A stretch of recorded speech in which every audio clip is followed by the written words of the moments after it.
Are you planning to purchase a home and are going to start home searching soon? Stick around for my 3 tips of things to bring when you go out looking for houses.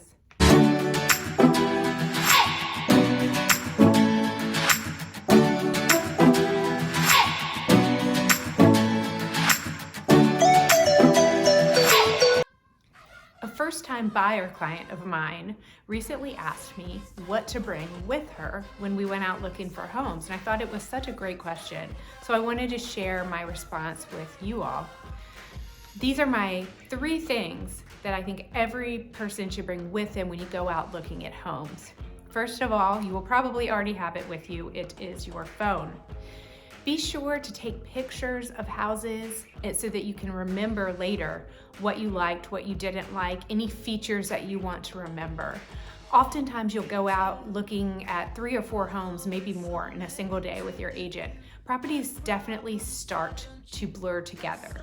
There's no reason you can't take pictures of the inside of a home unless it's specified, but typically it's perfectly acceptable. So be sure to take pictures just so you can remember each distinct home from all the others.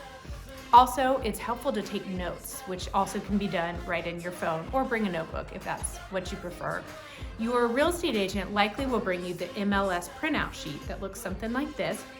It'll tell you things like the year built, how many bedrooms the home has, lot size, all of that crucial information. But you also want to be able to just jot down things that you liked, things you want to remember. Say that you liked that the home had very high ceilings. That might be something you want to just jot down in your notes app. So be sure to have your phone for photography and for taking notes. Second thing you want to bring is a tape measure.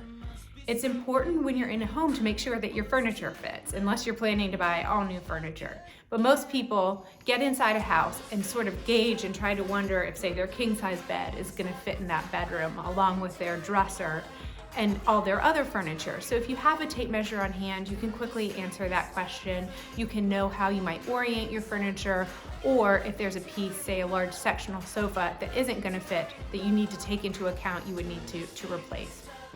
And the third thing to bring with you is an open mind. I think it's important when you go look at homes that you approach it with how a home could be and not how it is in its current state. Several homes will look beautiful and be staged and will already be in top condition, but you might look at homes that need a little bit of work, and they might be a great investment if you can visualize different paint colors on the walls, painting the cabinets, replacing hardware, some of these really easy and inexpensive updates that you can do to make a home perfect for you. So just if you walk in and you don't like the colors or you don't like the carpet, these are easy fixes. Just bring an open mind so that you can see the home's potential rather than how it is in its current state. Those are my 3 things to bring with you when you go out home searching. I hope this was helpful. Greer is here for all your real estate needs. Please feel free to reach out if I can ever be of assistance. Have a great day and take care.